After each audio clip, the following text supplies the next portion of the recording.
In a big mansion, the young butler approached the quiet mansion with a composed but uneasy look. Stopping before a door, he knocked softly and called to her. When no answer came, he opened the door with careful hesitation, announcing his entry as worry shadowed his eyes. As Arx stepped inside, Eleanor rushed to him with a force born of fear and longing, grabbing hold of him before he could say a word. Her breath trembled against his shoulder, petals scattering around them like the remnants of a storm she'd barely survived. She demanded to know where he had been, her voice sharp with panic even as relief softened her expression. Held tightly in her arms, Arx could only murmur her name, startled by how fiercely she clung to him, so much so that the girl once known as a feared Yandere Villainess now seemed entirely overcome by her devotion to him. Arx reflects on the world he now lives in, the kingdom that once existed only as the setting of a popular Otome game. Eleanor, whose intense devotion now overwhelms him in reality, had been notorious in the game for her cruel deeds and destructive paths. Surrounded by the cast of major characters, she had always stood at the center of dramatic routes and countless endings. But Arx himself remembers something crucial: in every storyline the game ever offered, someone like him never appeared. He was never meant to matter in this world at all. Arx admits that being a background character never truly bothered him. In this crowded game world, he remembers almost nothing of his past life, only that he once lived in Japan. Unlike the usual reincarnation stories where the protagonist uses past world knowledge to excel, he recalls nothing useful. The only thing that remains clear to him is this one Otome game, and for reasons he can't explain, it's the sole fragment of his former life that refuses to fade. Arx reflects on his quiet life in the orphanage, aware he has no family in this world and no special role to play. He wonders why he was even reincarnated here, yet he refuses to believe his life will stay insignificant forever. Even as a powerless background character, he imagines the possibilities: wielding magic, attending a prestigious academy, or stumbling into some life-changing chance. The thought sparks a faint hope that somewhere out there, an opportunity still waits for him. Determined to make the most of this world, Arx throws himself into daily training. With a wooden sword in hand, he practices with fierce energy, each swing sharper than the last. His strikes meet his opponent's weapon with forceful clanks until he finally drives the man back with a decisive blow. Even without special powers, he works tirelessly, hoping effort alone will carve out a place for him in this world. Arx wins the match with ease, leaving his opponent laughing in defeat and admitting surrender. The villagers cheer in excitement, amazed that he managed to defeat every adult in town. Standing there catching his breath, Arx realizes his hard work is already beginning to show results. Arx laughs off the praise he receives, unable to admit he only trained so hard because he had nothing else to do in this world. A younger child looks up to him, asking if they could become strong like him too, and Arx encourages them with an easy smile. He knows his strength is mostly useful for protecting the village from nearby monsters, and he doesn't expect it to lead to anything grand. Even so, the village director approaches with warm applause, offering genuine congratulations that make Arx stand a little straighter. The director praises Arx warmly, insisting that someone as capable as him could even become a knight one day. Arx laughs off the idea, thinking it impossible for a commoner, yet the compliment still makes him glow with shy pride. Then the director's smile softens, and he mentions that he has a favor to ask, leaving Arx curious about what he could possibly want from him. Arx finds himself sitting nervously inside an elegant mansion, his heart pounding as he wonders why he's been brought somewhere so luxurious. The director reassures him, explaining that someone in this place has been eager to meet him. Hearing that, Arx can only stare in surprise, unsure why anyone important would want to see him at all. A refined nobleman enters, introducing himself as Adalbert Ancinous, the count who governs the region. Arx is stunned that someone so important has come to meet him. The count explains he's heard of Arx's achievements and has summoned him for a significant favor. As the director confirms Arx is the boy they discussed, Arx can only wonder why someone of such rank would need anything from him. The count finally reveals his request. He wants Arx to become a friend to his daughter. The wording leaves Arx stunned, wondering why a noble would go so far just for that. The count hints that his daughter has a troublesome side, which only makes Arx more nervous about what kind of girl she might be. Then he calls her in Eleanor, prompting Arx to realize something important just as she enters the room. When Eleanor steps in, Arx freezes in shock. The girl the count wanted him to befriend is none other than Eleanor Ancinous. She introduced herself with calm politeness that contrasts sharply with the infamous reputation he only now just remembers. Arx panics internally as he remembers who Eleanor truly is in the game, the ruthless villainess who tormented the heroine, dabbled in curses, and eventually became the final boss. The idea of befriending someone like that leaves him frozen with dread. Yet the count cheerfully encourages them to talk, while Eleanor timidly steps forward, leaving Arx wondering how he's supposed to befriend the girl who once embodied pure malice in the story he knew. Arx walks beside Eleanor through the estate's garden, painfully aware of how awkward the silence feels. While he struggles with the situation, she calmly comments on how beautiful the garden is and how it never grows dull to look at. Her quiet sincerity catches him off guard, leaving him unsure how to respond. As they walk, Arx realizes Eleanor barely shows any expression, which only makes him more tense. Yet when he actually looks at her, he can't deny how striking she is, quiet, graceful, and far more beautiful than any girl he's seen. Even with her aloof demeanor, something about her draws his eyes, leaving him unexpectedly captivated. As they walk, Arx notices Eleanor suddenly stop and lower her head, her small frame trembling with uncertainty. Worried he may have upset her, he gently asks if she's feeling unwell and suggests they return to the mansion. But she only curls in on herself further, leaving Arx confused and concerned by her sudden change in demeanor. Eleanor finally lifts her head, her voice barely above a whisper as she assumes the worst, that Arx doesn't want to be her friend. It catches him completely off guard, leaving him stunned and speechless as he realizes how deeply his awkwardness affected her. Eleanor lowers her gaze and quietly assumes Arx must despise her like everyone else, calling herself accursed. She admits people avoid her because they fear misfortune just from being near her. The weight of those rumors hangs over her, leaving Arx stunned by how deeply they've hurt her. Eleanor explains how people once approached her only because she was a noble's child, but the moment they saw her black eyes and hair, fear took over. Rumors of her being cursed spread quickly, and even harmless gestures were mistaken for dangerous magic. Soon, no one spoke to her at all, only cold, fearful looks remained. Eleanor tells Arx she's already used to being feared, believing people are right to react that way. As she reaches toward a rose, it wilts at her touch, a sight that makes Arx jolt in shock. Her quiet resignation and the eerie withering of the flower leave him speechless. Eleanor reveals the full extent of her power, showing how anything she touches withers, its color draining away as if life itself recoils from her. Arx watches in shock, realizing her magic is far stronger and far more frightening than he ever imagined. Even plants, and possibly people, crumble at her touch. Eleanor looks down at her hands, her voice soft and resigned as she tells Arx he should understand now, she's a cursed child. Holding the withered flowers, she accepts this as an unchangeable truth, leaving Arx stricken by how calmly she carries such loneliness. Arx realizes for the first time just how much Eleanor has suffered. The Count's request echoes in his mind, and Arx begins to wonder if his reincarnation had a purpose after all. If he stays by her side, if he reaches out to her now, maybe he can change the tragic fate she was destined for. Arx makes up his mind. If this world is heading toward the tragic ending he remembers, then he'll change its course himself.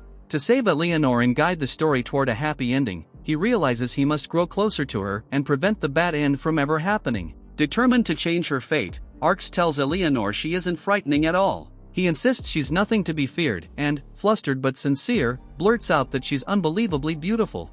His sudden confession leaves Eleanor stunned, her cheeks flushing as she tries to process his words. Eleanor worries her power might hurt someone, but Arx refuses to let that be the end of it. He insists there must be a better way to use her strength, and even if things go wrong, he promises he'll find a way to deal with it. His resolve leaves Eleanor staring at him in stunned disbelief, as the wilted roses behind him slowly bloom again. Arx steps toward Eleanor with quiet determination, telling her he wants a future where no one suffers, including her. His sincerity leaves her trembling, and when he reaches out, the roses in her hands bloom once more. Overwhelmed, she looks up at him, and he gently asks her to be his friend.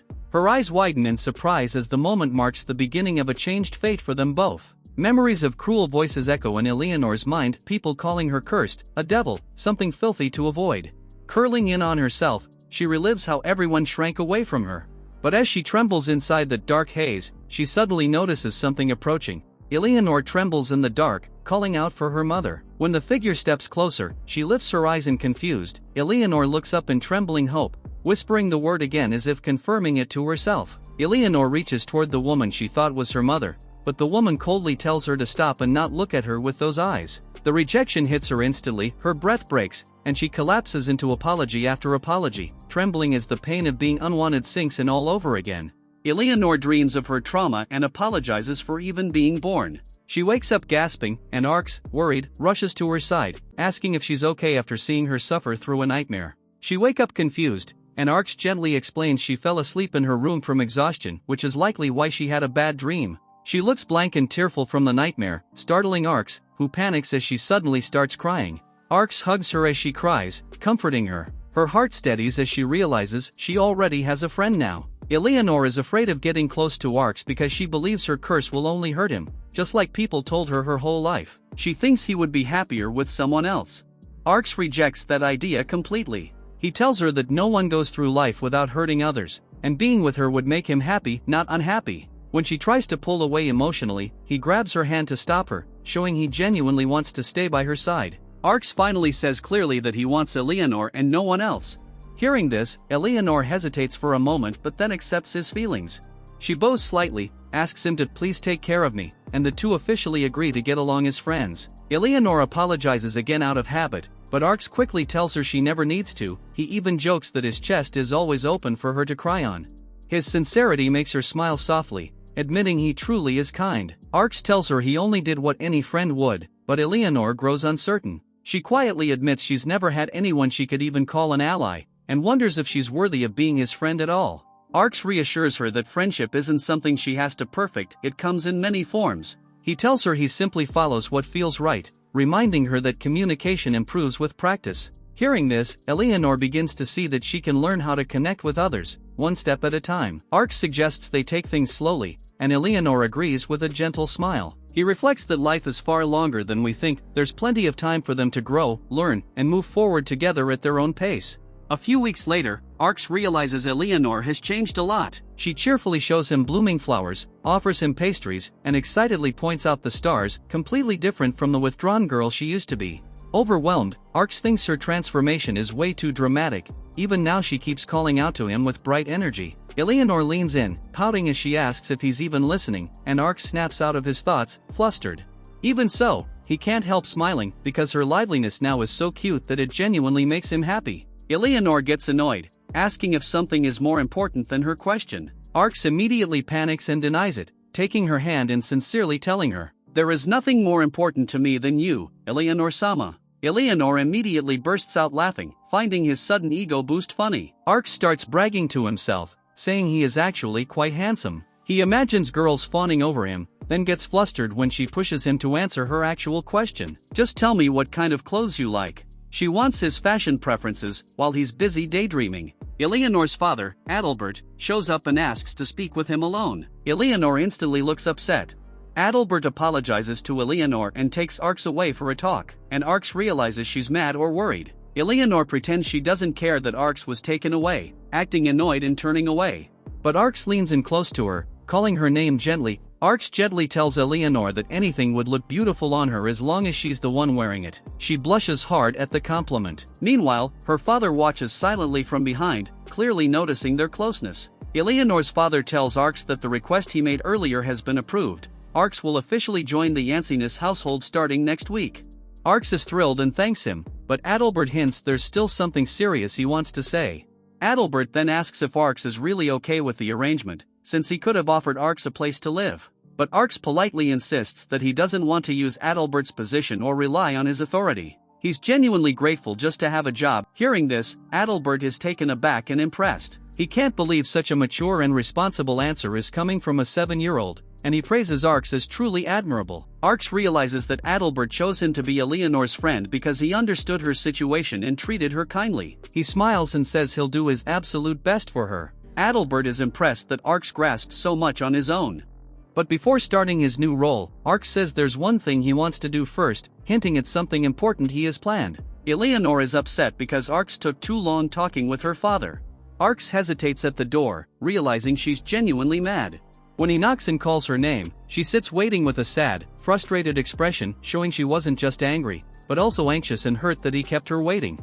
She's pouting and obviously angry, thinking he must have been having fun while she sat alone worrying. Arx kneels and officially introduces himself as Eleanor's personal attendant. This is something he asked her father for earlier. He wants to stay by her side, support her, protect her, and help her not feel alone anymore. Eleanor is overwhelmed and emotional because Arx is choosing to stay with her not out of obligation, but because he wants to be with her. This scene shows the mansion in the middle of preparing for an important event. The main hall is being set up, and all the staff members are running around trying to fix last-minute problems. Some issues come up, like not having enough glasses, and the aperitif, the welcome drink, being changed, so they need to quickly contact the supplier. Everyone is rushing to make sure everything is ready in time. It's basically pre-event chaos, with the staff doing their best to get everything perfect. 3 years have passed since Arx became a servant in Eleanor's household. Eleanor is now almost 10 years old, which is considered an important milestone in their world. Ages that are multiples of 10 are celebrated with big, lavish parties. Because of that, everyone in the mansion is extremely busy preparing for Eleanor's upcoming birthday celebration. Arx is overwhelmed by all the chaos but also notes that this will be his first time attending a noble's party. A maid called Nanai tells him the hall preparations are finally complete. Arx is exhausted from all the party preparations. Nanai checks on him, notices he looks tired, and thanks him for his hard work. She tells him that thanks to him, everything is ready for Eleanor's birthday party.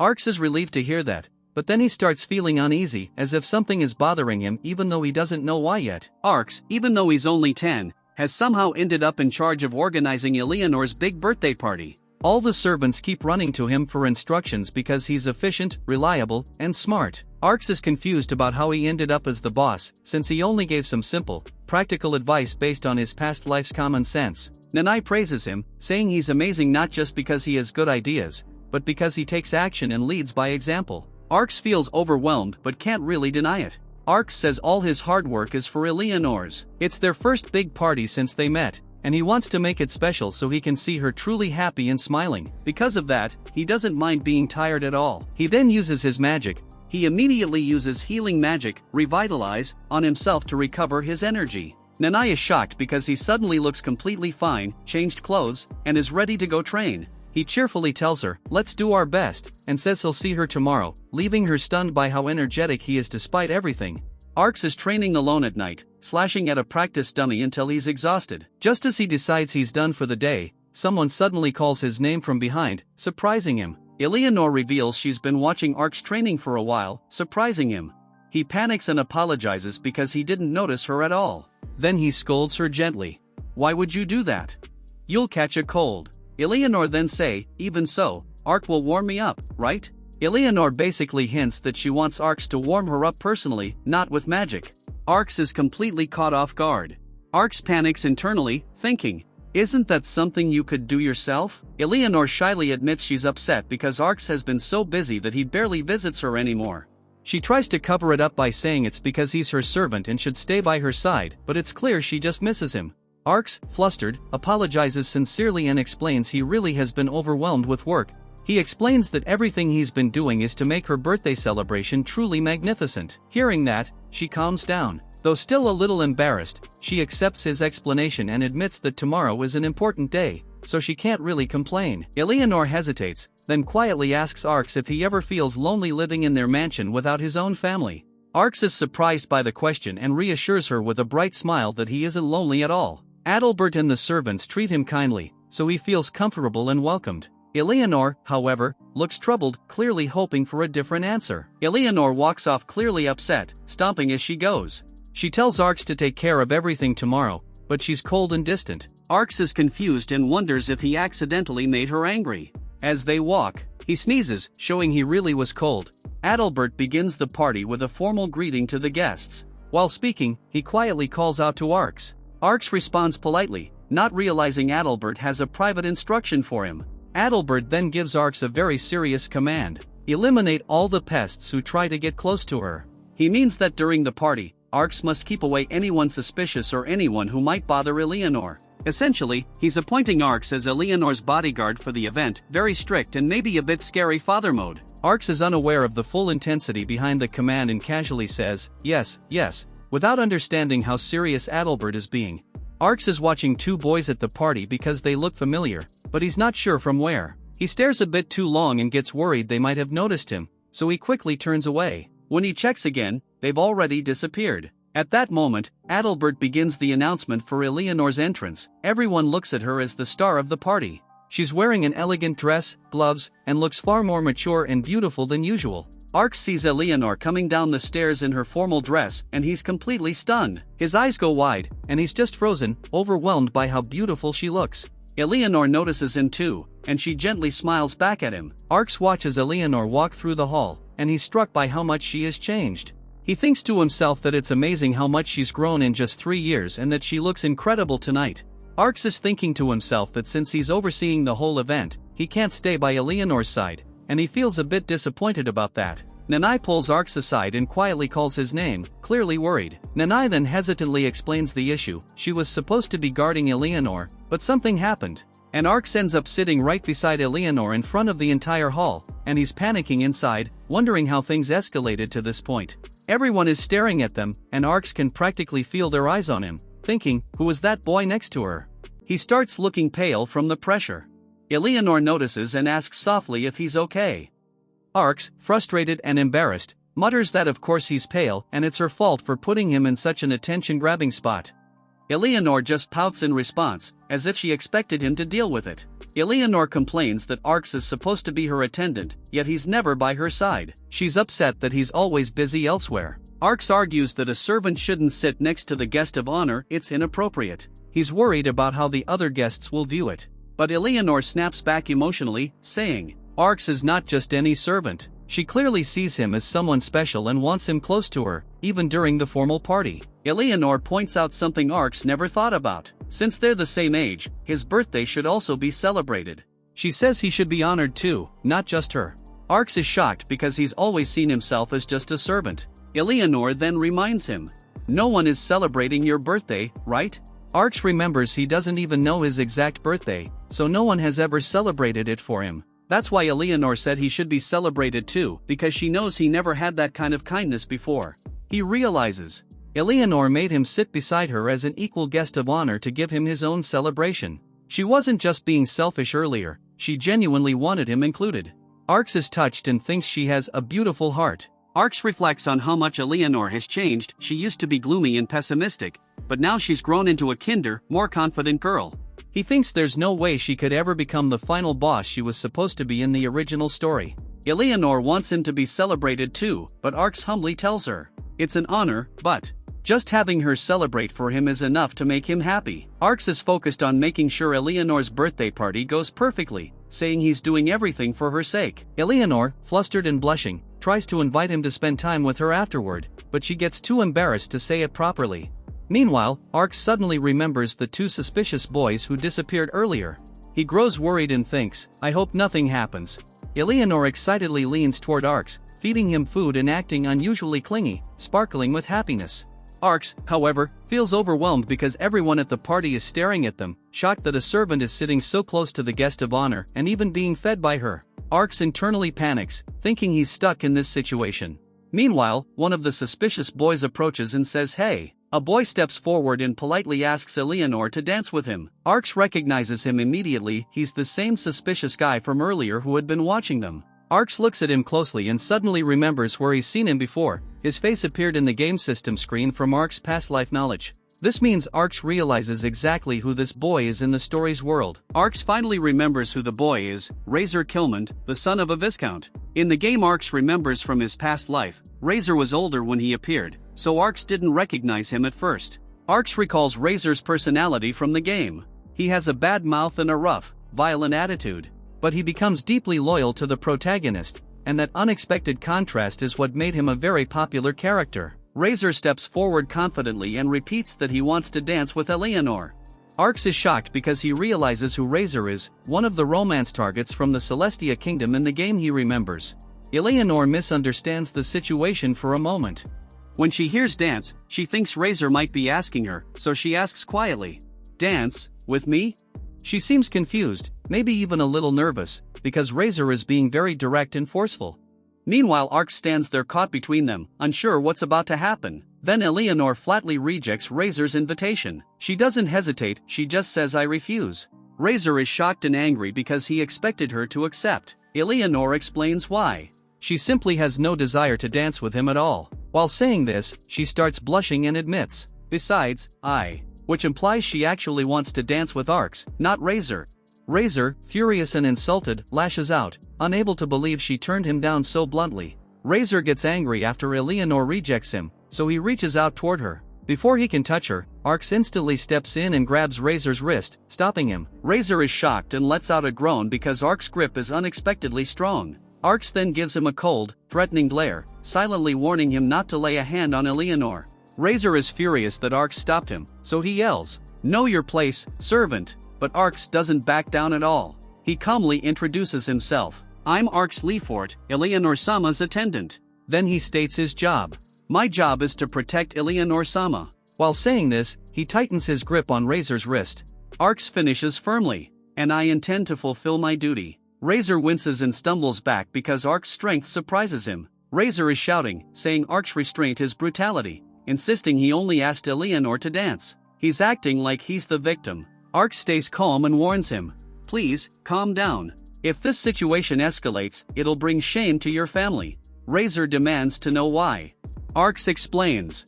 Because Razor is a Viscount's son, and Eleanor is the daughter of a higher-ranking noble. If someone of lower rank harms a higher noble or even her servant, it becomes a serious political problem. Razor pretends to calm down, acting like he'll drop the issue if Arcs lets him go. Arcs realizes Razor isn't stupid, just a spoiled brat, and releases him. Razor then smirks, showing he's not actually backing off. Razor suddenly attacks Arcs the moment Arcs lets go of him. Arcs is caught off guard and gets knocked back by the blow. Arcs is completely fed up with him and quietly thinks, what a pain.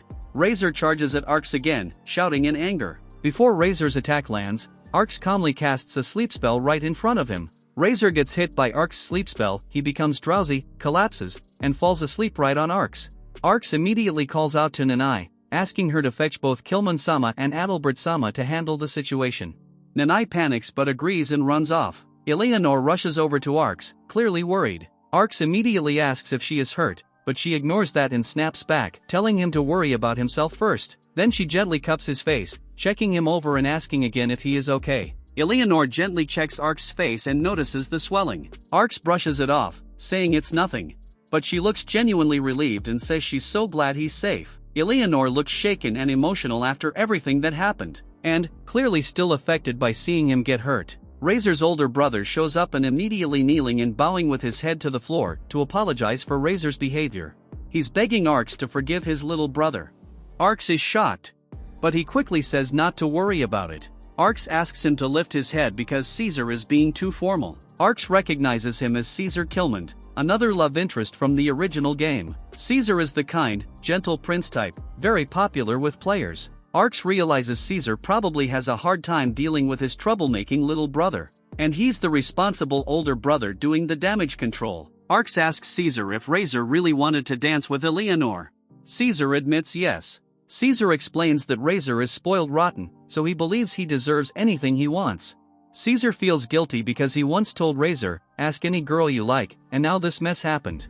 Arcs internally thinks, is he a grade schooler, because Razor acts childish.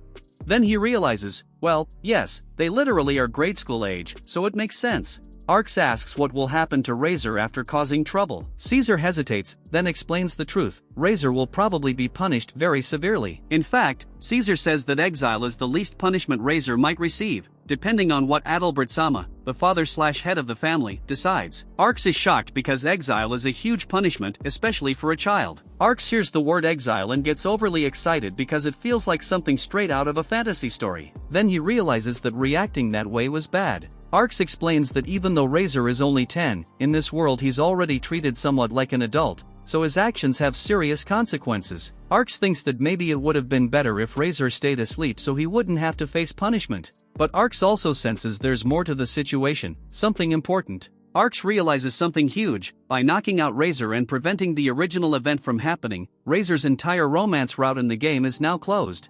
In the Otome game, Razor was supposed to be one of the love interests. But because the story changed, his path can no longer happen. Arcs wonders if the whole world is starting to move away from the game's original plot. And with that hope, he thinks, if Razor's route can change, maybe Eleanor's tragic fate can change too. Eleanor runs to Arcs, worried because he was gone for a while after the fight with Razor. She asks if he's okay. Arcs smiles and reassures her. He's completely fine. The only reason he took so long was because Razor and Caesar had to apologize properly. Plus, there were witnesses, so nothing serious happened to him. Arcs apologizes to Eleanor because he feels like the fight with Razor ruined her birthday party. He's embarrassed and thinks he caused trouble. But Eleanor immediately rejects that idea.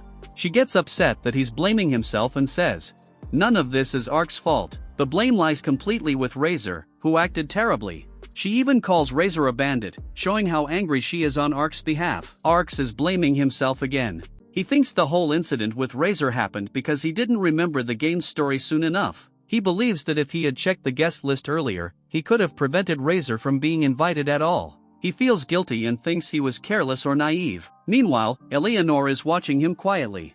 She can tell he's blaming himself too much, and she's about to respond, likely worried and wanting to stop him from putting all the responsibility on his own shoulders. She calls his name gently. Eleanor suddenly steps forward and grabs Ark's face with both hands. She does this because she can see he's blaming himself too much, and she wants to stop him and make him look at her directly. Eleanor tells Arx that as long as she has him, she doesn't care about anyone else. This is her way of reassuring him. She wants him to stop blaming himself and understand that he is the person she trusts and values the most. Arx is shocked because this is extremely direct and emotional coming from her. He didn't expect her to say something so intense and heartfelt. Eleanor is embarrassed but trying to cheer Arx up. She tells him the party isn't necessarily ruined, and then, gathering her courage, she asks him, "Would you like to go outside with me?" Arx casually asks Eleanor if she danced with anyone at the party. She answers, "No, I didn't dance with anyone." Her expression shows she's a little embarrassed. Arx is surprised because he assumed she must have already danced with someone.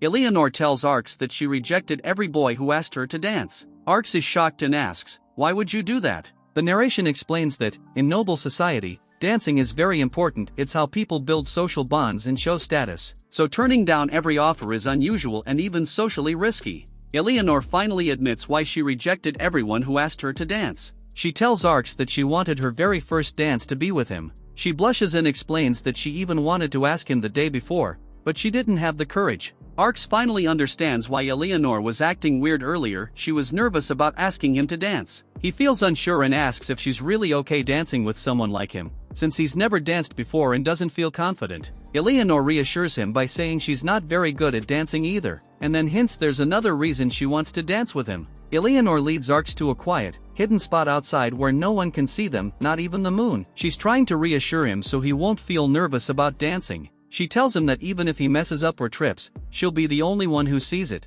so he doesn't have to be embarrassed. Eleanor formally holds out her hand and asks Arx to take it, inviting him to dance. Arx responds politely, saying the honor is his. Then the scene shifts to the two of them actually beginning their dance together under the night sky, looking at each other closely. It's a romantic, gentle moment showing their first dance. Right after Arx and Eleanor dance, a bunch of nobles suddenly rush up to Arx. They're super impressed by him and start desperately trying to recruit him, offering money and even asking him to become a servant in their household. Arx is completely confused and overwhelmed, hence his expression. Arx now understands why all the nobles are crowding him. They were impressed by how he confronted Razor and how skilled he was with magic.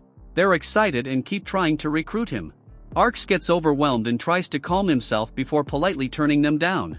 But then he notices Eleanor from the side. Arx tells the nobles he can't work for them because he's Eleanor-sama's servant. He says it proudly and without hesitation. Eleanor hears this and gets flustered, then super happy, because it sounds like Arx is choosing her over everyone else. So the long birthday party has finally ended. Arx thought he could relax now that everything was over. Arx realizes he still has to help clean up after the party, even though he thought the event was finally over. He's tired and wishes he had an easier job next time. While he's working, someone knocks on the door and calls out to him. Nanai arrives and happily announces that the entire cleanup is already finished.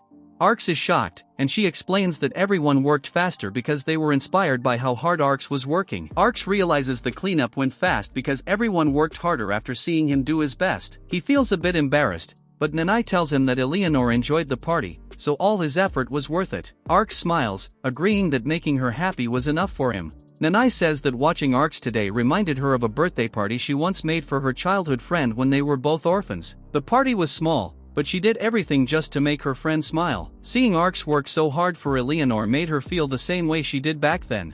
Nanai casually comments that Arx and Eleanor seem like childhood friends, so he's shocked and confused, thinking, childhood friends with her. In the Otome game, Arx knows Eleanor never had a childhood friend. But Nanai is talking as if Eleanor did have one. This makes Arx think, wait, is there someone like that in this world? Did that ever exist in the game's story? He realizes something is off, meaning this world might be different from the original game more than he thought. He already knows he's not supposed to exist in the original game story, so changes in the world should feel normal to him, but this change, Eleanor supposedly having a childhood friend, makes him feel uneasy. Arx is still shaken from his uneasy feeling, so Nanai notices he looked distracted and asks if he's okay. He brushes it off, saying he was just lost in thought. Another maid calls Nanai for help, so she leaves, still cheerful and energetic. Arx replies yes, but he's obviously tired and mentally drained. His thought bubble shows what he's really thinking.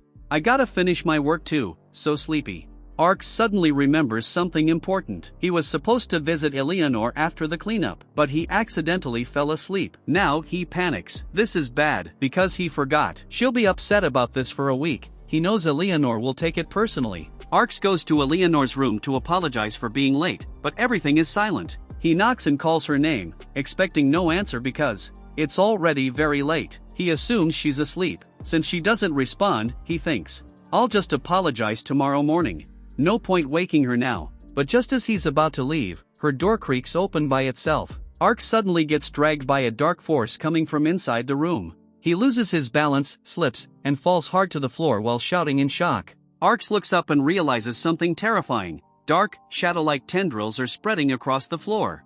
He has no idea what they are, as the darkness creeps closer. Arx is panicking because Eleanor is nowhere to be seen right after those dark shadows attacked him. He calls out her name, looks around desperately, and worries. Where is Eleanor? Is she okay? Arx tries to stand up, but the shadowy dark substance has paralyzed him. My body won't move. He realizes he's being restrained. This is bad. I have to get up. Then he sees someone's legs wrapped in shadows, and he panics. Eleanor shows up in front of Arx. He's confused because just a moment ago he thought something bad had happened to her. But when she appears, he's surprised and unsure what's going on. Arx is shocked because Eleanor appears surrounded by dark, shadowy energy, the same strange darkness that attacked him. She's standing in the middle of a pool of dark, shadowy energy, something unnatural and dangerous. Her expression is emotionless, almost as if she's not fully conscious or is being controlled. Arx calls out Eleanor, Sama, because he's unsure if this is really her. When she quietly says, Arx, it makes the moment even more tense. Eleanor suddenly appears acting completely normal, like her usual bossy, spoiled, cute self. She scolds Arx for being late, tells him he hasn't been eating enough, and excitedly brings him special sweets she made. Arx is confused because just a moment earlier, she was surrounded by dark shadows and looked terrifying and unnatural, but now she behaves as if nothing happened at all. Arx hesitates to eat the sweets because Nanai would scold him for eating so late. But Eleanor immediately says she'll be his partner in crime. Then she suddenly leans in and tries to feed him the sweets herself, acting cute and affectionate. Arx is completely overwhelmed and confused, thinking, how did things even end up like this? Arx asks, what was that magic you just used? Eleanor asks calmly for tea, but she's still surrounded by the dark aura. Arx is scared and obeys, realizing something is definitely wrong with her. Eleanor tells Arx that the strange dark power around her is her Celestia, the unique magic every person in this world is born with. Arx is shocked because he's never seen her use magic before. Her Celestia looks nothing like normal magic, it's dark, ominous, and spreading unnaturally. He asks, since when, because this is completely new to him. Arx already knew that Eleanor's Celestia in the original game was a dangerous, corrupted power. In the game, she used this exact dark magic to hurt people and cause tragedies. It was part of her villainous route. So when he sees her using that same power now, in real life, he panics because this is the same magic she used for horrible things in the game. He's afraid this means her dark fate is starting. But she's behaving kindly toward him, which doesn't match the game at all. So his fear isn't of Eleanor herself, it's the possibility that her tragic game storyline is repeating. Eleanor explains that her dark power, her Celestia, started leaking out about a month ago, right after she woke up one morning. She didn't choose it, and she wasn't trying to hide it to be sneaky or threatening, she simply didn't know how to control it. Arx is shocked because that's a long time to have such a dangerous power without telling anyone. He's worried because in the game, this power is what leads to her downfall. When he asks, why didn't you tell me, Eleanor begins to answer. Eleanor admits she didn't tell Arx about her power because she was afraid he would hate her. She's terrified of being rejected, especially by him. Arx tries to reassure her, saying that's not true. But inside, he admits something honestly. Seeing her dark Celestia up close was frightening. It made him realize why, in the game's story, she was labeled the cursed child and enemy of humanity. Eleanor tries to playfully show Arx that her Celestia isn't only scary, it can be useful, like extra hands to carry things. She's forcing a smile, trying to make him less afraid. Then she explains what happened earlier. When Arx was pushed down, she panicked, and her Celestia power leaked out on its own. She didn't mean to use it, it was a reflex because she was worried about him. Eleanor remembers the moment earlier when Ark suddenly rushed in and protected her. She was shocked, and her dark power reacted. And everyone staring at her with fear or doubt, which made her finally realize something important. Eleanor thinks she really is cursed. Her dark power keeps leaking out no matter how much she tries to control it, and it scares her. Because of that, she believes Arx will eventually abandon her like everyone else. She says this while smiling sadly, even though she's clearly hurting inside. Arx tries to reassure her that he would never abandon her. Eleanor reveals that the person who once told her she was cursed and then disappeared was her mother. Arx is shocked because Eleanor has never mentioned her mother before. In the game's story, her mother never appears at all. He realizes this is a huge missing piece of her past that he didn't know about. When she was small, her magic was unstable and scared everyone around her. Her mother was the only person who still accepted her, holding her and comforting her while everyone else rejected her. But when Eleanor turned 5, her mother also left the mansion and never came back. People say she returned to her family home and likely doesn't plan to see Eleanor again. Ark is shocked because this is the first time he realizes how completely alone Eleanor has been. Even her own mother abandoned her after being the only one who stayed. Ark is realizing how much Eleanor has suffered. When they first met, her eyes looked sad and empty. Now he finally understands why. Her childhood was full of rejection, fear, and abandonment, leaving deep emotional scars. Eleanor believes her loneliness and suffering are her fate, something she can't escape. Ark is thinking about Eleanor's past. He knows he can't change the fact that her mother abandoned her. Eleanor is convinced that she is unwanted. She believes she is a burden to everyone. Ark reaches out his hand while thinking, even if her mother left, I won't. Ark grabs Eleanor's shoulders and calls out to her urgently, Eleanor-sama, because he wants her to listen. Eleanor is shocked, she wasn't expecting him to reach out like that. Ark then thinks, I want to accept her as she is. Ark is trying to pull Eleanor out of her despair. She believes she's fated to be hated because of her dangerous Celestia, but Ark refuses to accept that. Ark is reassuring her that despite her power or what others might think, he doesn't believe she deserves to be hated and he won't abandon her. He gently tells her, I'll keep holding your hand. Ark panics because Eleanor goes silent after his big emotional confession, so he thinks he messed up and probably sounded weird. She isn't rejecting him at all, she's touched. His awkwardness actually reassures her. Eleanor then starts to smile and chuckle. Eleanor smiles and admits something heartfelt. She was actually hoping Ark would say those words. All his worries about sounding weird or overstepping were unnecessary. His reassurance is exactly what she wanted to hear. Ark, relieved and determined, gently touches her face and tells her, I'll say it as many times as it takes, because I mean it. Ark is holding Eleanor gently, and in his thoughts he says, I want to protect her, as a friend, as a servant, and this means he's realizing his feelings go beyond duty or friendship. Ark is thinking about why Eleanor became the villain in the game's original story. At first, he always assumed it was because of the discrimination and loneliness she suffered since childhood. But now, after hearing her talk about her mother leaving, her fear of being hated, and her belief that she's cursed, Ark realizes something important. Eleanor didn't fall into darkness just because of society. She fell because she had no one who stayed by her side. And then it hits him. In the original story, her childhood friend Ark wasn't there for her. As her childhood friend, he suddenly understands. In the original timeline, he, Ark, didn't stay by her side. Without him, she had nobody she trusted. That loneliness is what pushed her into darkness. From what we just talked about, it's clear now. It means Eleanor became the villain because she lost everyone she relied on, including him. This is the moment Ark realizes. If he wants to save her, he must stay by her side. Eleanor finally confesses how fragile she truly is emotionally. She tells Ark, if you were ever to leave, I think I might just fall apart. This means Ark is the only person she trusts completely. Losing him would break her emotionally. She's terrified he'll abandon her the way everyone else has, her mother, society, even the original game story. Ark is shocked, shown by his stunned huh? He didn't realize just how important he is to her. This moment confirms what Ark just figured out before. In the original story, Eleanor fell into darkness because she lost the one person she needed most, him. Now she's openly admitting that he's the one holding her together. Ark suddenly remembers the cruel truth of his situation. He isn't meant to stay in this world forever, he's supposed to disappear. While Eleanor is clinging to him, terrified of losing him, Ark realizes that he will be the one to leave her someday, not by choice but because of the story's fate or the nature of his existence. He's shocked and devastated because he now understands how deeply she depends on him. and how badly his disappearance will hurt her. Ark reads the game's information about Eleanor's future and realizes the truth. In the original story, Eleanor becomes the final boss. The reason she falls into darkness is because she loses a close friend. That close friend is Ark. In the game's timeline, Ark dies before age 15, which causes Eleanor's emotional collapse. His death is the trigger that makes her turn into the villain who destroys everything. So Ark understands. If nothing changes, he will die in 5 years, and Eleanor will fall into darkness because of him. Eleanor is smiling and acting happy, but Ark can feel something dark inside her. When she says, "Let me believe what you said," she means she desperately wants to trust him. Her Celestia, her dark power, is convinced Ark will betray her someday. It's not Eleanor herself accusing him. It's the darkness inside her, shaped by her trauma and abandonment issues, whispering, "He will betray you."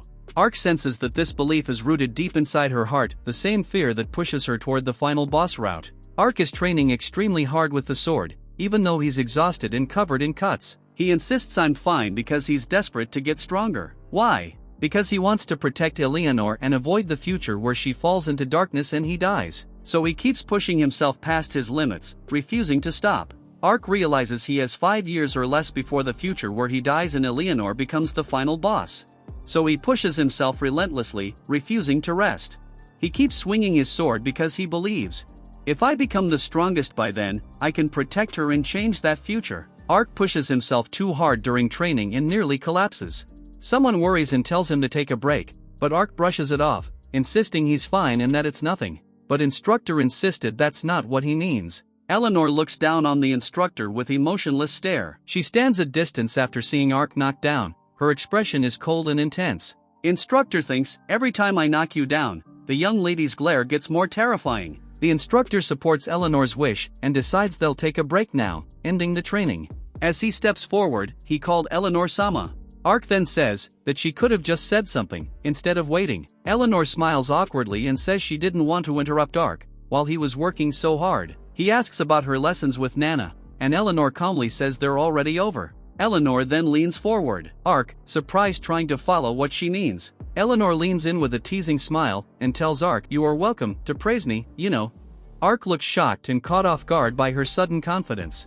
Eleanor seems pleased with his reaction, while Ark awkwardly raises his hand, unsure how to respond. Ark praises her, saying she's amazing, while Eleanor looks surprised but touched. Ark gently pats Eleanor's head, and she smiles with her eyes closed, clearly enjoying it. Ark looks serious and thoughtful, hinting that he is thinking of something important. The scene shifts to on the night of the party. Ark reflects that he's been working desperately to stop Eleanor from falling into darkness, but he realizes the real reason she fell was the death of her childhood friend, himself, in the original story. Ark thought he had shifted the story away from its original path, but reality proves him wrong as events still unfold the same way. He admits that despite all his effort, he hasn't managed to change anything at all. Ark stands alone, overwhelmed by the realization, thinking how futile all his struggles have been. Eleanor is shown consumed by dark energy, symbolizing her future as the final boss. Ark realizes that if things keep going the same way and he dies, she'll become completely ruthless and heartless. He states clearly that this outcome is the one thing he wants to prevent, no matter what. Ark admits he even thought about deliberately pushing her away so she would hate him, hoping that might change her fate. Suddenly, Eleanor calls out to Ark, grounding him in the present and interrupting his dark thoughts. Eleanor looks vulnerable and quietly asks Ark to pet her more, wanting comfort and reassurance instead of being pushed away. Ark realizes that rejecting or distancing himself from her would only be more frightening and damaging for her. Ark awkwardly but sincerely pats her head, while Eleanor leans into the touch, clearly relieved and comforted by his presence. Ark gently pats Eleanor's head. He thinks to himself that he's glad Eleanor has grown attached to him, but he knows it comes with responsibility. Ark admits he doesn't want to die either, showing his fear and vulnerability. He resolves that he has no choice but to become stronger and survive, for both his sake and hers. Then Eleanor quietly stares at him, clearly noticing something is off. Eleanor calmly tells Ark he's been acting strange lately, directly confronting him. Ark reacts nervously, clearly caught off guard and unsure how to respond. Ark thought, "It turned out I am going to die soon. Because of that, you're going to become someone who makes people suffer," and jokes about it internally. He then insists he would never actually say something cruel, even though it's clearly weighing on him. Then the instructor steps forward and asks Miss Eleanor to go easy on him, and explains that Ark just wants to show Eleanor his good side, specifically at the upcoming ritual of trials. Ark is startled and confused when Ritual of Trials is brought up. The instructor then excitedly talks about how Ark got motivated as soon as he turned 10, while Eleanor reacts with surprised curiosity. Eleanor looks at Ark quietly, calling his name, sensing something is off with him. Ark apologizes and says he suddenly remembered something urgent he needs to do, while Eleanor notices he looks pale and unsteady. Ark starts walking away, wobbling slightly, showing he's not actually okay. Eleanor is left behind in silence, watching him go, sensing something is wrong but unable to stop him. Ark's foot steps forward while he thinks, this is bad. Ark mentally scolds himself for forgetting something extremely important, clearly troubled as he starts to realize the seriousness of what he's forgotten.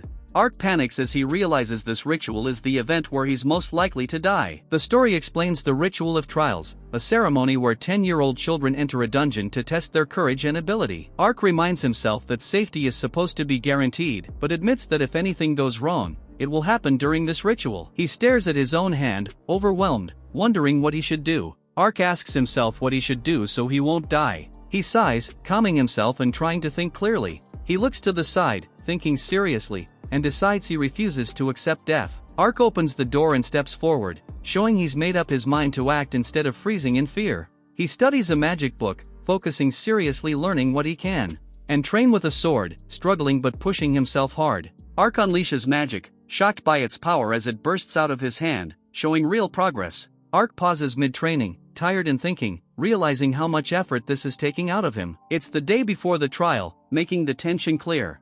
Ark lies back in his chair reviewing notes and monster info, and realizes the dungeon will have poisonous monsters and mentally prepares for that risk. Ark admits to himself that even after all his preparation, he might still die tomorrow. He slumps at his desk, wishing he at least knew how he was going to die. Ark hides his face, overwhelmed, thinking how unfair his situation is. Ark wonders what kind of death would be enough to push Eleanor into darkness. He stares out the window, trapped between fear of his own death and guilt over what it would do to her. He remembers the future and asks himself, Ark, just how did you? The scene then shifts to forest. Eleanor then asks, we just need to reach the heart of the forest, right? Ark replies and reassures Eleanor.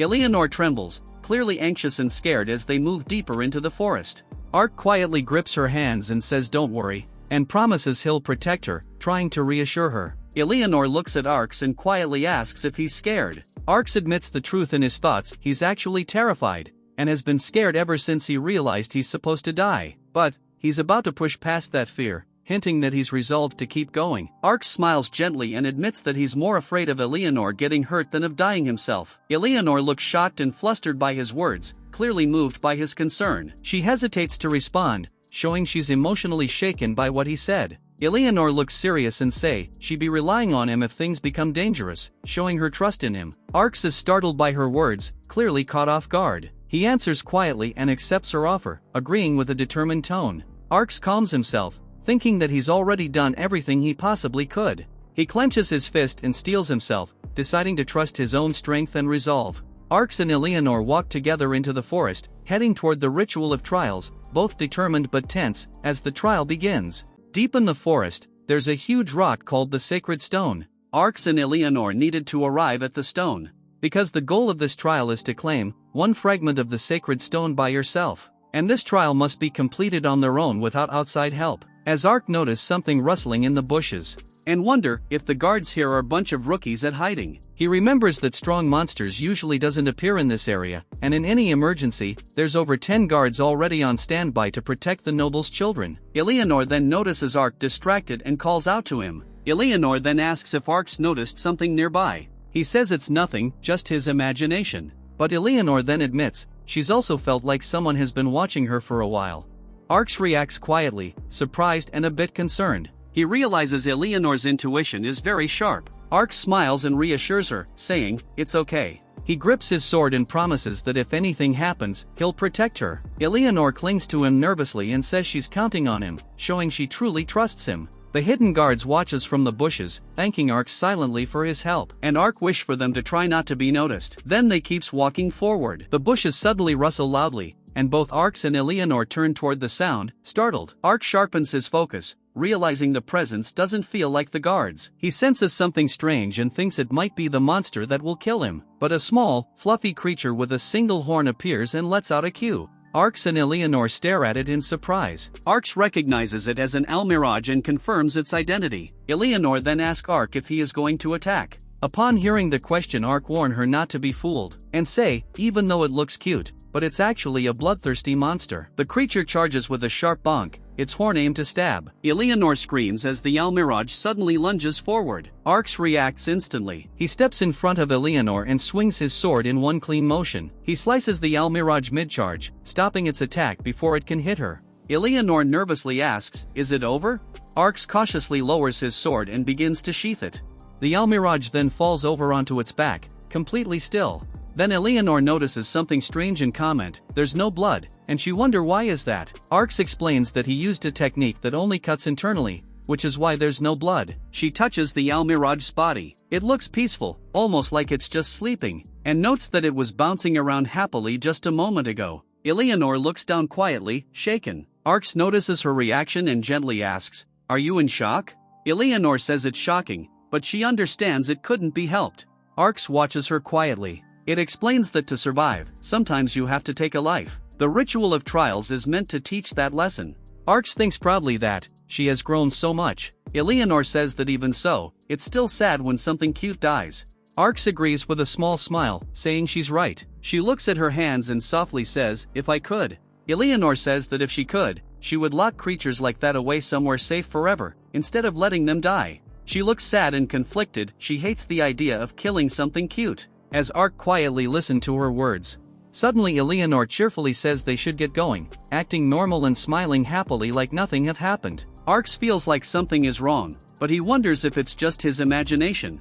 They continue walking through the forest, but suddenly they stop. Arx realizes this is the place for the trial. They finally arrive at the sacred stone, a huge rock deep in the forest. He then tells Eleanor they should start scraping off a fragment right away to complete the task. They successfully collect fragments from the sacred stone and put them in a bottle. Arx says they've accomplished their goal. Eleanor suggests taking a short break because she's exhausted, while Arx also agrees to her request. Suddenly, he senses something and flinches, hearing a scream. And three boys appear. They then notice Arx and Eleanor ahead of them. One of them says they only fell behind because they got lost. They think it's probably just other commoners taking the same exam. One of them suddenly recognizes him, and Arx reacts in surprise. The boy accuses him, I know you. You're the guy my mom and the others took a liking to, and says, I got yelled at because of you. Arx remembers that a kid was being scolded to follow Arx's example. He realizes the boy might be the same one who got yelled at because of him. One of the boys confirms his identity, so you're Arx, huh? They also point at Eleanor and recognize her too. They call her Crow Girl, clearly singling both of them out. They whisper that she's the Crow Girl their mom and others were talking about, and they're shocked to realize she's actually a noble. Arx glare at them to stop talking, and the boys started to flinch. The boys panic, exaggerate the rumor by calling her a monster crow who'll eat them, and run away in fear. Arx hears them and gets irritated, thinking they're idiots spreading rumors like that. Eleanor grabs Arx's shirt to stop him from going after the boys. She calmly tells him, Arx, please stop, showing she doesn't want him to escalate things. Arx looks surprised and tries to protest, saying, but Eleanor softly asks if he really thought their words bothered her, implying she isn't hurt by the rumors. Arx looks surprised when Eleanor calmly tells him there's no need to worry and that she's used to this kind of treatment. He thinks to himself that he may have become too overprotective, especially knowing his death could push her into darkness. Eleanor turns away gently, and he reflects that she's gotten stronger. He admits he feels a little relieved now. Eleanor leans in close to Arx, and softly tells him that as long as he acknowledges her, that's all that matters. She's smiling gently, showing her feelings are sincere. She implies that his support means more to her than what others say. Arx looks a bit overwhelmed and unsure, thinking to himself, she's gotten stronger, right? He seems relieved, but also slightly conflicted. A guard says that if Arx is around, we might not even be necessary. Another guard thinks to himself that Arx is strong, but he still seems unsure about something. He remember, Arx urgently asks him to respond immediately if anything happens, saying please, showing he's genuinely worried. He reflects that Arx looked so desperate in that moment that he couldn't just ignore him. The other guard shrugs and says that since nothing actually happened, he feels pretty underwhelmed. One of them examines a footprint and says he doesn't recognize it. He wonders if it might belong to the commoner kids. Even so, the cautious one decides to check on the scouts ahead just to be safe. The other reacts with confusion, surprised he's taking it that seriously. One casually says it's probably nothing and teases the other for being too serious. The two guards walk away. They continue down the path, relaxed and unaware. Dark, shadowy shapes begin creeping in from the bushes behind them. The darkness gathers around someone's feet, hinting something is about to happen. A group of people is gathered in front of the sacred stone, showing others have reached the same place. Ark notices more people arriving and comments that everyone is showing up one after another. Eleanor quietly watches from behind him. He stands with Eleanor and says they've already accomplished their goal, suggesting they should leave soon. But, suddenly the mood shifts as someone shouts loudly, calling for help. Ark steps forward with Eleanor behind him and asks what's wrong, while another boy suddenly rushes in, panicking and shouting that something bad has happened to his friend. The boy hesitates nervously off-screen, saying well, as if unsure how to explain the situation. The panicked boy then grabs his chest, breathing hard, and explains that the friend he was just with moments ago has suddenly disappeared. Ark pauses, confused, repeating gone, as he processes what he just heard. The boy explains that this happened while they were on their way to the sacred stone. He adds that his friend suddenly started acting strange, muttering weird things, with an unsettling dark aura around him. In the background, his friend is seen acting oddly. The friend kept repeating something like home, home, which sounded eerie and unnatural. He recalls how the behavior scared him, so he ran away, leaving his friend behind. Ark listens carefully, thinking that maybe the boy's friend got scared and just wanted to go home, but his expression shows doubt and unease. The boy says he got worried afterward and went back to check, and start to explain what happened next. The panicked boy adds that his missing friend was surrounded by armed adults, which makes the situation feel more serious and suspicious. Ark listens and thinks to himself that the people involved are probably guards from a noble family, trying to make sense of the situation. He thinks the reasons that maybe the adults saw the children acting strangely and tried to take them somewhere safe, though his explanation feels like he's trying to stay rational despite the uneasy feeling, and decides to take action anyway, saying he understands and will go check on things himself. Suddenly, Eleanor calls out to him softly, saying Ark's, her expression calm but concerned. Ark turns to Eleanor and tells her he'll go bring the missing boy back, asking her to wait there for a bit. She stays silent, facing away from him. Ark hesitates and calls out to her politely, Eleanor-sama, trying to get a response. Eleanor reacts with a quiet humph, clearly displeased, her body language showing she's not happy about being left behind. Ark awkwardly tries to rationalize the situation, thinking it's understandable she'd feel uneasy about being left alone, and assumes she's just sulking. Ark gently reaches out and holds Eleanor's hand, trying to reassure her before leaving. He leans closer to her and promises softly that he'll be back soon. Eleanor looks up at him, surprised but attentive, her expression softening.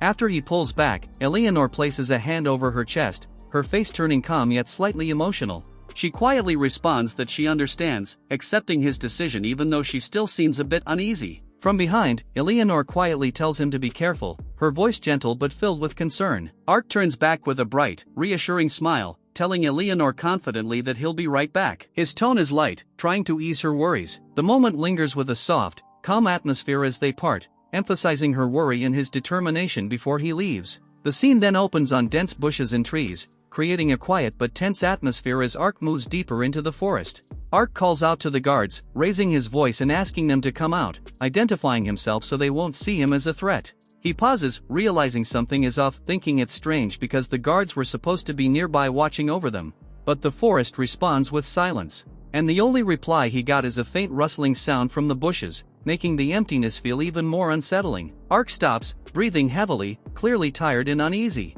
He looks around the dark forest and realizes there's not a soul anywhere. The silence makes the situation feel even more wrong. He questions where everyone could have gone, his expression showing confusion mixed with growing concern. Trying to reason it out, Ark wonders if he simply missed the guards, thinking maybe they left to guide the lost child back. Still uncertain, he considers returning to Eleanor for now instead of wandering deeper alone, as the uneasiness in the forest continues to build. Suddenly, a faint rustling sound comes from the bushes nearby. A close-up of his eye shows his shock and growing unease, realizing something is clearly wrong. Ark suddenly finds himself standing alone in a much darker, unfamiliar part of the forest. He looks around, confused, asking himself how he even got there, as if he doesn't remember walking this far. In the distance below, faint silhouettes of several people can be seen moving together, suggesting others are nearby, but separated from him. The boy then asks with concern whether Ark is going to be okay. His posture and the small reaction marks show he's worried about him. Eleanor asks if he is talking about Ark, and the other confirms it. Eleanor then speaks calmly. She reassures him that Ark will be fine, calling him a truly amazing person. She recalls how, even when they encountered monsters earlier, Ark handled everything calmly, reinforcing her confidence in him. And lastly she say, besides, suggesting she is about to add another reason. A close-up of two hands holding each other appears, paired with the memory of a promise, I will never let go of your hand. This feels like a flashback or something Eleanor is recalling to comfort herself. Eleanor's eyes shows quiet determination. Despite the situation, she firmly believes Ark wouldn't abandon her, there's no way he would leave her behind. Standing alone, her long hair flowing gently, Eleanor reassures herself out loud that Ark promised he would return. Even though he's gone, she clings to that promise, showing both her trust in him and a hint of loneliness. Eleanor looks down slightly and responds calmly, saying they shouldn't worry and should just wait for him. Even so, her expression hints that she is worried, despite trying to stay composed. In the next panel, the boy lets out a small laugh. When asked what's funny, he brushes it off, saying it's nothing. Then the boy asks her directly, "You really care about him, don't you?" Her eyes goes wide upon hearing it, suggesting she is caught off guard by the question. The boy cheerfully comments that she and Ark must be really good friends, catching her off guard mid-reaction. Eleanor looks a bit flustered and quiet, her cheeks slightly flushed, showing she's still processing her feelings after being asked about Ark. Eleanor lowers her gaze, her expression soft but conflicted. She hesitates, saying, I suppose we are, right, but clearly unsure how to define their relationship when it comes to Ark. Her thoughts deepen as she reflects, when it comes to Ark's, suggesting her feelings are more complicated than simple friendship. The boy then apologizes, saying I'm sorry for getting you dragged into this mess, shifting the focus. She quickly responds saying, not at all, but a close-up of her eye shows a hint of sadness, indicating emotional conflict. A wider shot shows him alone in the forest, emphasizing how isolated he is as he moves forward cautiously. Ark steadies himself, taking a breath and telling himself to calm down. He decides that instead of panicking, he should investigate the situation carefully. He starts analyzing the situation logically, thinking that there shouldn't be any monsters in this forest capable of such strong magic. This makes the situation feel unnatural. He considers the possibility that he's trapped in some kind of illusion or magical barrier, realizing this might not be a normal forest anymore. Still unsure, he briefly questions whether it could just be his own bad sense of direction, but he clearly doubts that explanation. His thoughts shift to concern, wondering if Eleanor is safe, showing that even while lost, his priority is her well-being.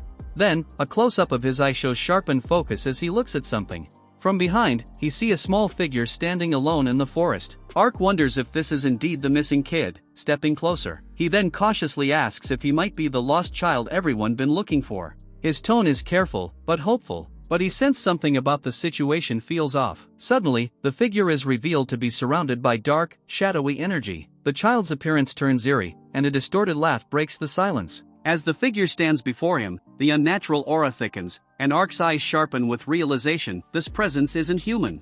A burst of force erupts between them as Ark reacts on instinct. His arm snaps forward, the impact explodes outward in a violent shockwave, scattering leaves and tearing through the stillness of the forest. The thing before him flickers between shapes, its face a warped, hollow void, its body a shifting silhouette that barely resembles a human form. A cold realization grips him as his breath catches. What the hell? Before he can steady himself, the creature moves. It doesn't run and it dives, its body stretching unnaturally as it launches straight at him, a grotesque grin splitting across its shadowed face. Ark is shocked as the monster's body doesn't behave normally. It explodes into a mass of black, shifting fragments instead of collapsing like a real creature. Even so, he reacts quickly and swings his sword again, cutting through the shadowy mass as it lashes toward him. While fighting, he realizes something is wrong. This forest was only supposed to have weak monsters, yet this creature is clearly far more dangerous than it should be. Ark's clash with the creature continues as the forest echoes with sharp, violent impacts. Each strike sends flashes of light through the darkness, but the monster doesn't falter, it only laughs, its distorted face stretching into that eerie grin as it lets out a mocking, high-pitched cackle. Breathing hard, Ark steadies himself, realizing this isn't a fight he can drag out. The creature isn't weakening, and its strange, shifting body makes it hard to land a decisive blow. As he faces it head-on, a tense understanding settles and this isn't an easy opponent. They're evenly matched. That thought tightens his resolve. A prolonged battle would only put him at a disadvantage. Gripping his sword more firmly, Ark prepares himself, knowing he has to end this quickly before things turn worse. He grips his sword tightly and channels his strength into a single attack. Flames begin to gather around his blade, growing more intense as he prepares a powerful spell he recognizes well, one that was devastating even in the game. With a determination, he declares he'll end it here. Then, in one swift motion, he swings. A blazing arc of fire erupts forward, cutting through the forest with explosive force. The flames surge toward the shadowy monster, engulfing everything in their path as the attack lands with a thunderous impact. As the flames burst around him, he drops low, breathing heavily, thinking he's ended it. Ark stands there, breathing heavily, staring at the aftermath of his attack as flames crackle and the ground smolders. For a moment, he thinks it might be over, but he feels something wrong. The hit didn't feel solid, like his blade and flames passed through something unstable rather than truly striking a body. Doubt creeps in as he questions whether he actually defeated it. Then, from within the fading flames, a dark shape begins to rise again. The creature reforms, its glowing eyes flickering through the smoke as its voice echoes eerily, whispering broken words about going back, home. A sudden blast of scorching wind erupts around Ark, sweeping through the forest with violent force. He instinctively raises his arm to shield his face, eyes widening as he feels the intense heat against his skin. The air itself seems to burn, making it hard to even keep his eyes open.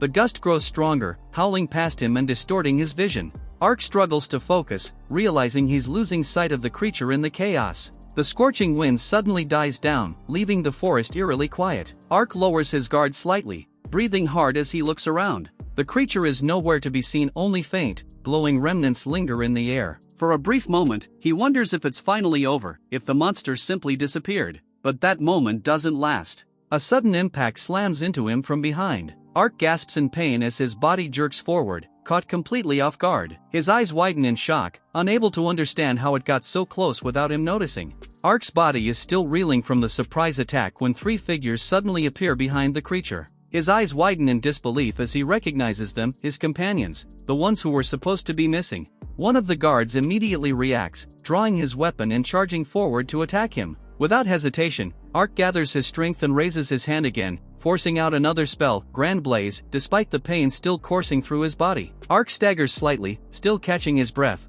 but his mind is already racing as he looks past the shadow creature toward the figures behind it.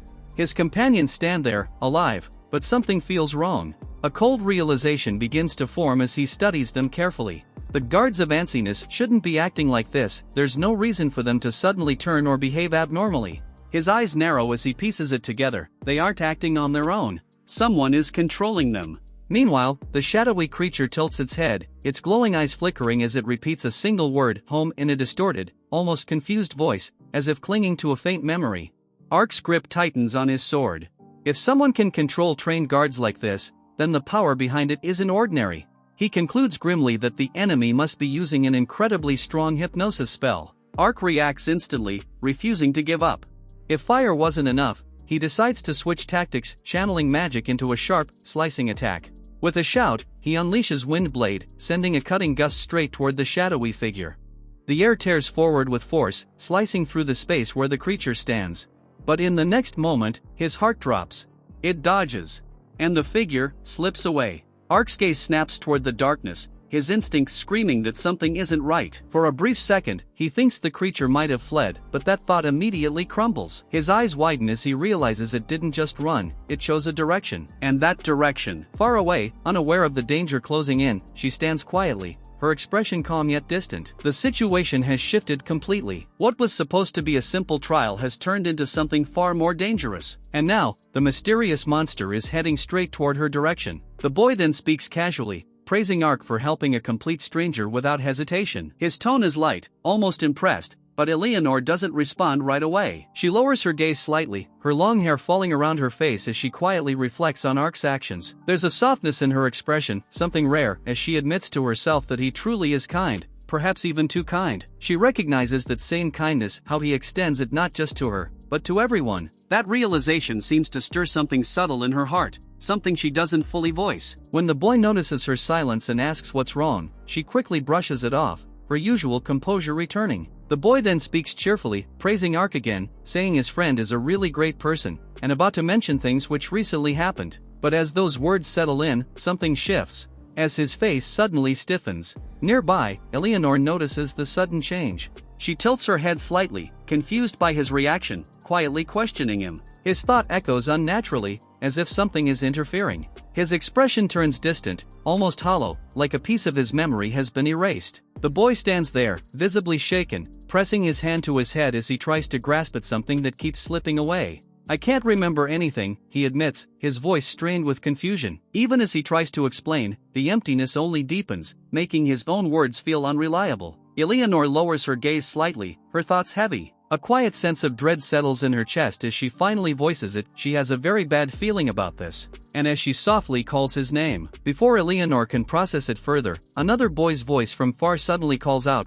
cheerful and unaware, greeting him and saying the others had been looking for him. The boy suddenly stiffens, his gaze locking onto a group in the distance. There, that's my friend, he says almost instinctively as if the words come before his thoughts can catch up. Eleanor follows his line of sight, spotting a small group gathered together. Among them stands the boy, the one Ark had gone to find earlier. Suddenly, Eleanor's eyes narrow slightly, her unease deepening. If Ark went to get that child, then why wasn't he with them? The boy stands there quietly as the others gather around him, smiling as if nothing is wrong. Another boy speak to him with relief, saying they were worried, but something about his silence feels unnatural, almost empty. He then slowly extends his hand toward another boy. The gesture is gentle, inviting. But instead of comfort, it sends a chill through the air. Without knowing the danger, he also extends his hand. Suddenly Ark appears, and without hesitation, he shouts at the others to stay back and don't touch him. From that seemingly harmless gesture, a mass of dark, smoky energy surges outward like a living shadow lunging to consume everything in front of it. The air distorts as the black presence swells. At the same moment, Ark moves to strikes, trying to cut down the threat before it can fully manifest. Then, a deafening impact suddenly echoes through the forest as something massive cracks apart with force. The towering sacred stone, once standing firm and untouched, splits violently down the middle, chunks breaking off as dust and debris scatter everywhere. This scene leaves everyone stunned. At the same time, Ark freezes for a moment, while Eleanor calls out his name in alarm, and rushes toward him, worried. Ark immediately understands how close they all came to death. The shattered stone wasn't just random destruction, it was a warning. If that attack had landed a second later, it wouldn't have been the rock that got cut down, it would have been all of them. Without hesitation, he turns and orders everyone to run, his voice sharp and urgent. There's no room for doubt, only survival. Behind them, that dark, distorted figure still lingers, its presence heavy, unnatural, and watching. The others, shaken and confused, begin to panic. Fear spreads across their faces as they struggle to process what's happening. One clutches herself, trembling, while another looks around in disbelief, unable to grasp the situation. Ark grits his teeth, realizing how bad the situation has become. He had planned to stay back and guide everyone safely out, but with that shadowy figure advancing, there's no room for that anymore. The pressure of protecting everyone and fighting at the same time weighs heavily on him. Still, he doesn't hesitate. He swings his sword again, calling out Grand Blaze, flames surging along the blade as he lunges forward. The fire erupts toward the shadow, trying to overwhelm it before it can strike again. But the moment the attack connects, the creature moves. For the first time, doubt flickers across his face. This enemy isn't something he can fight normally. Ark's attack doesn't just fail, it backfires on him. The moment he clashes with the shadow, an overwhelming force pushes back. His blade meets resistance far heavier than expected, like striking something impossibly dense despite its smoky form. He's thrown off balance and sent skidding backward across the ground, boots scraping hard as he struggles to stay upright. Pain shoots through his body, forcing a strained gasp from his lips. He catches himself, but barely. Lifting his head, his expression tightens. The realization hits him clearly now. This thing isn't just hard to hit, it's also overwhelmingly powerful. The shadow creature then surges forward at high speed, its form stretching and distorting as it lunges toward Ark like a black wave. Ark reacts instantly and uses magic, meeting the attack head-on. The impact explodes outward with a loud smash, showing a direct clash between his magic and the creature.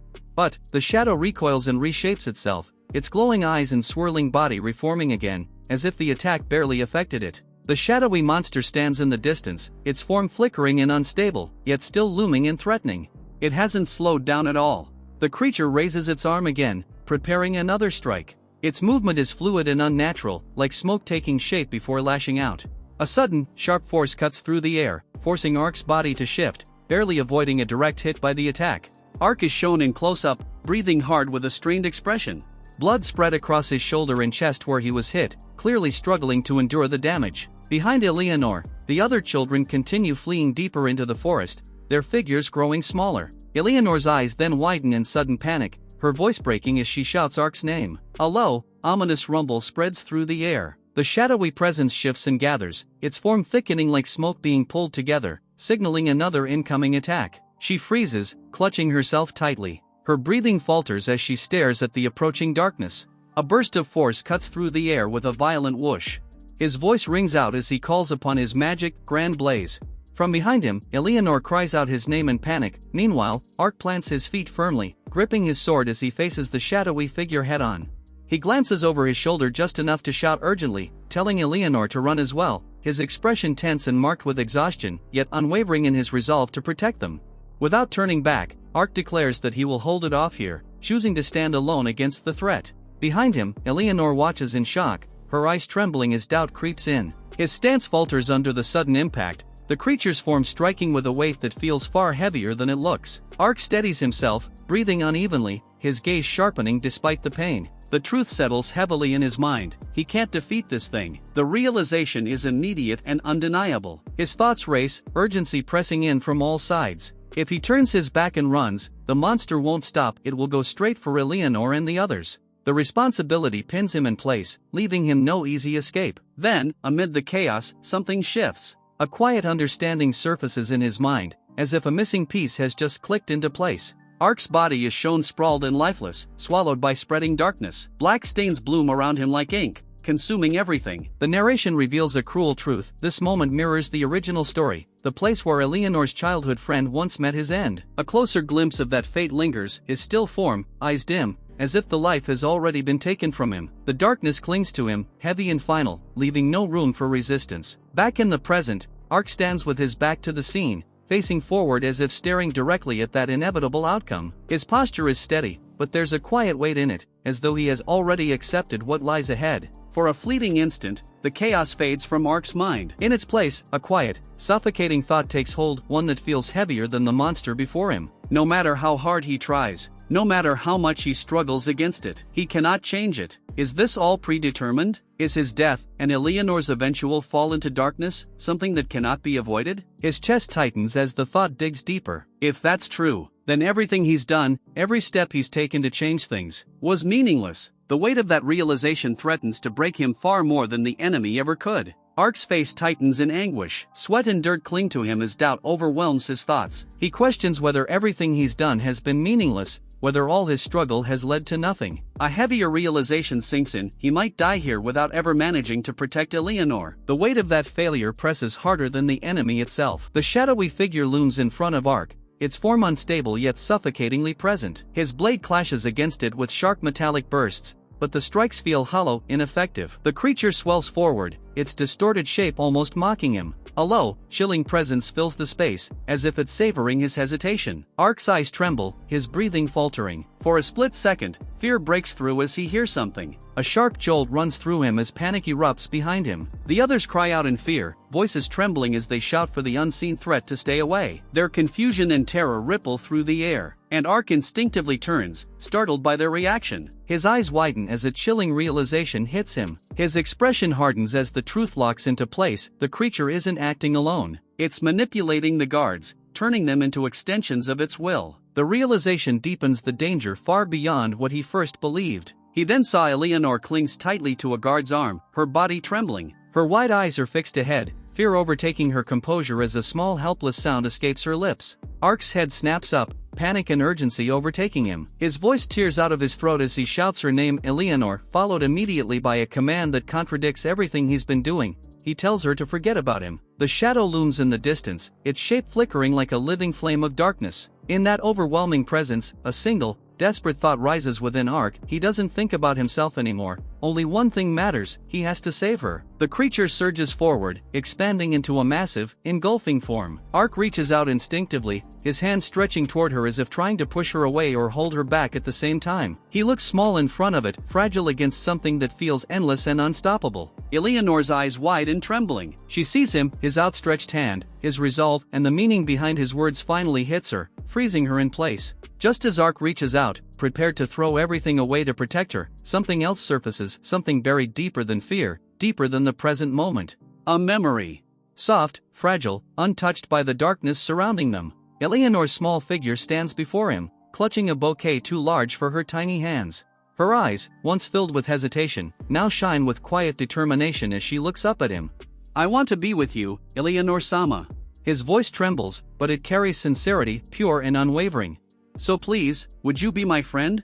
The words linger, warm and gentle, wrapping around a moment that once felt simple, but now feels unbearably precious. "And then, from this day forward, I shall serve as your attendant." A vow. Not one born from obligation, but from choice. From wanting to stay. From wanting to protect. The memory glows against the overwhelming darkness of the present, standing in stark contrast to the fate closing in on them now. The memory lingers, gentle and warm, like falling snow that softens everything it touches. Ark stands before her, her long hair swaying lightly as she leans forward, his voice filled with quiet relief. He tells her how glad he is that she's safe, and there is no hesitation in his expression, only sincerity, only care. For a brief moment, the weight crushing Ark's chest eases. He turns toward her, as if drawn by that warmth, as if that single sentence alone is enough to anchor him. And then, without resistance, she steps closer and wraps her arms around him. The embrace is soft, fragile, but real. A fleeting sanctuary in the middle of chaos. His hand lifts slightly, almost instinctively, as though he wants to return it, wants to hold on to this moment before it slips away, before everything is swallowed again by the darkness that waits just beyond. And then, a single word cuts through it all. Ark's. Not a memory, not the past, a voice calling him back to the present, back to the place where everything is about to fall apart. The warmth shatters. The gentle memory of that embrace, of Ark's soft smile and the quiet promise in his voice fractures like glass, slipping through Eleanor's grasp before she can hold on to it. Her own voice echoes faintly, calling his name as if from a distant dream. But the light fades. Darkness seeps in. It coils and writhes, swallowing the fragile image whole. The world then distorts into something suffocating, filled with shifting shadows and a presence that feels all too aware. Her voice drifts softly through the void. "My one and only." It doesn't sound like fear. It doesn't sound like confusion. It sounds like devotion. Then the darkness deepens, no longer just a presence, but a world of its own. The forest around them is swallowed by a suffocating black haze, the air thick with something unnatural, something alive. It spreads like smoke, curling and breathing, as if the shadows themselves have taken form. Dark energy violently swirls around Ark, almost engulfing him, while he lies there barely conscious, his body unable to move. Ark weakly calls out, "Eleanor," his voice faint and strained as he tries to stay aware. His vision blurs and spins, dizzy, and he realizes something is happening to him, muttering, "Ah, this is." Ark gasps heavily, struggling to breathe as the overwhelming force drains him and pushes him closer to collapse. The darkness no longer merely surrounds them. It belongs to her. It spreads like a tide without end, swallowing the forest, the ground, even the air itself. The sacred stone, the trees, the very space they stand in, everything is devoured, drowned beneath an overwhelming force that leaves no room for resistance.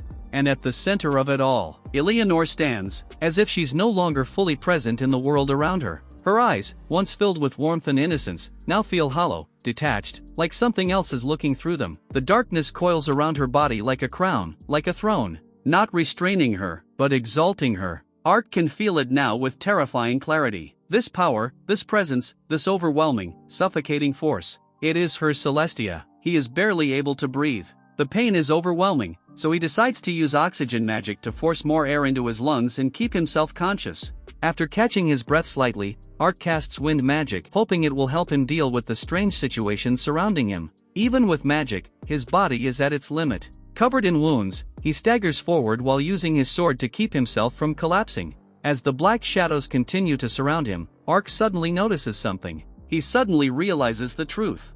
The strange shadow covering the area isn't the monster's power at all. This is Eleanor's Celestia. The moment sends a chill down his spine as he begins to understand what's really happening. It's a move she used in final boss fight in the game. Its power is immense, capable of wiping everything in a single blow. Ark realizes that somehow he managed to survive the attack, but now he understands just how close he came to dying. Afterward, Ark sees Eleanor surrounded by her dark Celestia. Barely able to stand, Ark staggers toward her and weakly calls out, "Eleanor." Seeing his condition, Eleanor freezes in shock as Ark struggles to stay on his feet. Before he can say anything else, Ark collapses. Panicking, Eleanor rushes to his side and desperately calls out. Tearfully trying to speak, Eleanor calls out to Ark. Before she can finish, Ark weakly says her name and suddenly notices something different about her. Looking into her eyes, Ark realizes that her unusual state must be the effect of her Celestia, which is influencing her emotions. Looking ahead, Ark spots the dark figure still standing in the distance, making him realize the threat is still there. And the hope immediately disappears when he realizes the shadow creature is still alive, and the battle isn't over yet. Ark then quickly calms himself and thinks that since he survived, this black shadow may not be as powerful as it was in the original game. He tries to call out to Eleanor, but no words come out. As the shadow closes in, he desperately searches for a way to save her. Ark also knows he won't be able to cast another spell before the shadow reaches them. He quickly realizes that escaping while carrying Eleanor is impossible in his current condition. Accepting that there's no other option left, Ark quietly thinks, I guess it can't be helped. With no other choice left, Ark throws himself in front of Eleanor and wraps his arms around her, shielding her from the incoming attack with his own body. Gritting through the pain, he forces himself to move despite his battered body refusing to cooperate. Eleanor looks up in complete confusion, unable to understand what just happened. Fighting back tears, she desperately calls out Ark's name, asking him why he would do something like this. Seeing Ark throw himself in front of her, Eleanor is left speechless. As tears stream down her face, Eleanor breaks down crying, overwhelmed by guilt and fear as she clutches onto him. Even in his condition, Ark gently tells her, please don't cry, trying to comfort her. Still crying, Eleanor sees the blood covering Ark and panics, unable to believe how badly he's been injured. Ark then stares at the blood-covered hand, quietly realizing just how serious his injuries have become. And wonder, is all this really his blood? Blaming herself for everything that's happened, Eleanor tearfully says it's all her fault and that Ark was hurt because of her. But despite his condition, Ark quietly tells her she's wrong. Unable to hold back her emotions any longer, Eleanor breaks down completely, crying that everything is her fault as guilt overwhelms her. She blames herself and her power, believing everything happened because of the magic she used and because she possesses this dangerous Celestia. Through tears, Eleanor says that even though Ark was badly hurt, she couldn't do anything to help. Reaching out to her, Ark gently tells Eleanor that none of this is her fault. Ark smiles weakly, and gently assures Eleanor once again that none of this is her fault, trying to ease the guilt she's carrying. He internally explains that if they had continued fighting, they would have eventually lost. In reality, the reason they managed to survive was because Eleanor's Celestia changed the entire situation, turning the battle in their favor. Looking at Eleanor, Ark realizes that despite spending all this time trying to save her, she was the one who ended up saving him. He also wonders if he'll even be able to stop her from falling into darkness in the future. Gently holding Eleanor's hand, Ark tells her not to blame herself and reminds her once again that none of this was her fault. While holding Eleanor's hand tightly, Ark promises that he'll never let go of this hand, no matter what happens. He then smiles and reassures her that he has no intention of dying here, determined to stay by her side until the very end. And he won't reject her or fear her power, because he accepts every part of who she is. Even as he struggles to stand, Ark tells her there's nothing wrong with her power. But Eleanor says that if she never had her dangerous magic, she wouldn't have hurt Ark or anyone else. He explains that if they had kept dragging out the fight, they probably would have lost, proving that Eleanor's power was what saved them in the end. Ark reminds her that if things had gone differently, everyone could have died, including all of their friends. Ark admits that if anyone is to blame, it's him. He believes that if he had been strong enough to defeat the monster himself, none of this would have happened. Thinking back, Ark remembers making a promise 3 years ago to save Eleanor. Ever since then, he's been working toward that goal, but now he regrets not trying even harder from the very beginning. Gripping his sword tightly, Ark blames his own lack of strength, convinced that if he had pushed himself harder, he could have protected everyone without forcing Eleanor to suffer. Even while blaming himself, the shadow creature continues approaching, reminding him that the fight still isn't over. Ark admits that he was too naive and apologizes for not being strong enough. Looking at Ark with concern, Eleanor quietly asks if he's still planning to fight, worried that he'll push himself even further. Smiling gently, Ark tells her that after this, he won't force any more burdens onto her, hoping to reassure her before making his next move. As they hold each other's hands, Ark asks Eleanor to lend him her strength, just a little longer. He realizes that if Eleanor unleashes her Celestia one more time, they could probably defeat the shadow creature for good. But seeing her current condition, he knows using that power again would place an unbearable burden on her, and he refuses to make her suffer anymore. Making up his mind, Ark silently vows that he'll carry Eleanor's burden himself, no matter what it costs. Spoiler, he copied her Celestia. As he holds Eleanor's hand, Ark makes up his mind. He realizes there's only one way left to defeat the shadow creature. Although he never wanted to rely on that method, he decides that if it means saving Eleanor, he'll use it without hesitation. No matter what burden or price comes with that choice, Ark accepts it without regret. With a faint smile, Ark admits that the monster almost killed him and acknowledges that it truly gave everything it had. Staring straight, Ark calmly declares, "Let's finish this." Facing the shadow creature, Ark finally calls it by its true name, Black Widow.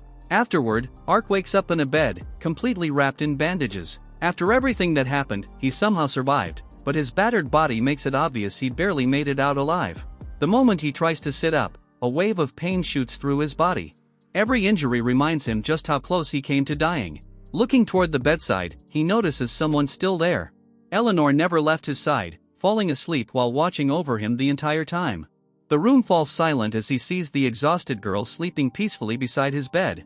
After risking everything to protect each other, they're finally safe, at least for now. After everything they endured, our boy gently smiles as he looks at Eleanor sleeping peacefully beside him. Against impossible odds, they both survived. They really made it out alive.